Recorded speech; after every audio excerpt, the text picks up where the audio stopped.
Illustrator जब हम open करेंगे तो हमें लेफ्ट साइड में बहुत सारे टूल्स दिए हुए हैं जो हमें ड्रॉ या डिज़ाइनिंग के काम में आते हैं। आज हम जानेंगे कि कौन सा टूल किस काम में आता है। एक छोटा छोटा इंट्रोडक्शन करेंगे, इसके बाद एडवांस लेवल पे एक एक टूल लेंगे और एग्जाम्पल के साथ समझेंगे कौन सा टूल किस काम में आता है। इसके साथ साथ मैं आपको शॉर्टकट्स बताऊंगा, तो बहुत ध्यान से सारे शॉर्टकट्स को ध्यान में रखना है।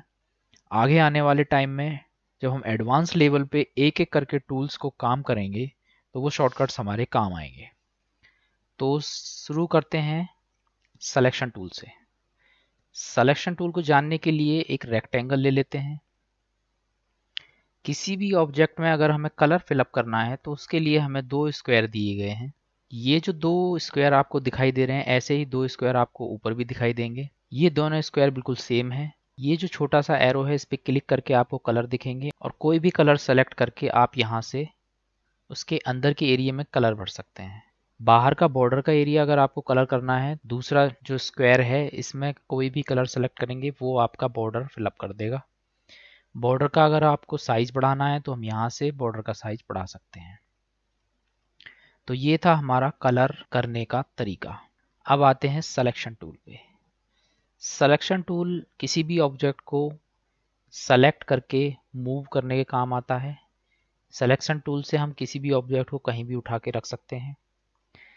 इसके बाद में जब हम इसको सेलेक्ट करेंगे तो हमें यहाँ पे कुछ एंकर पॉइंट्स दिखाई देंगे।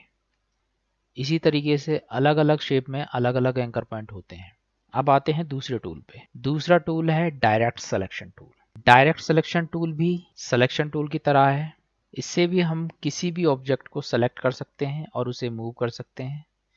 लेकिन इसकी एक खास बात ये है कि डायरेक्ट सिलेक्शन टूल के मदद से हम किसी भी एक एंकर पॉइंट को भी सिलेक्ट कर सकते हैं और उसको मूव कर सकते हैं, जिससे हमारा शेप चेंज हो जाएगा। अनडू करने के लिए कंट्रोल Z दबाएंगे, रीडू करने के लिए कंट्रोल शिफ्ट Z दबाएंगे। तो वापस अनडू कर लेते हैं। अब आते हैं ग्रुप सिलेक्शन टूल पे।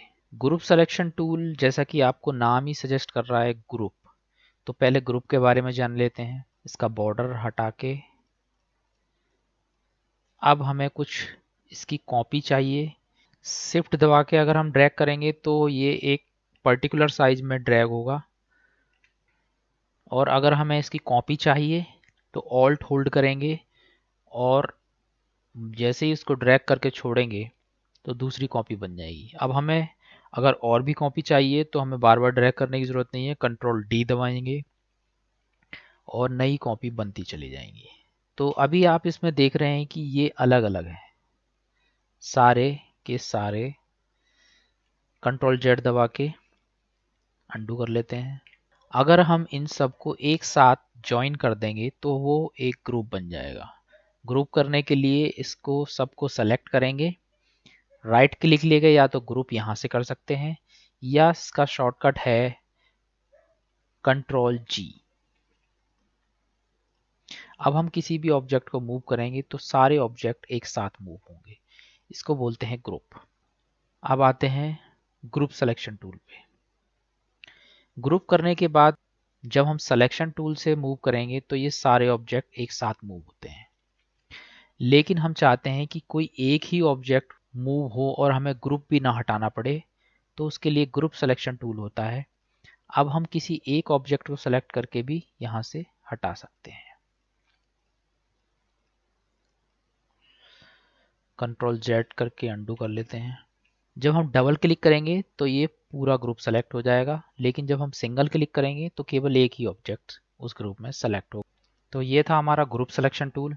अब अगर हमें ये सभी को अनग्रुप करना है तो इसको राइट क्लिक लेके अनग्रुप कर सकते हैं, या इसके लिए शॉर्टकट है control shift G।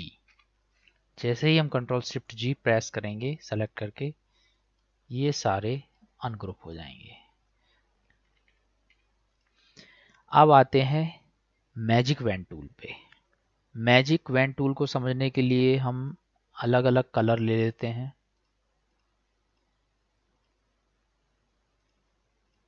Magic tool का काम है कि जितने भी आर्टबोर्ड में हमारा सेम कलर है उसको हम डिलीट कर सकते हैं या चेंज कर सकते हैं।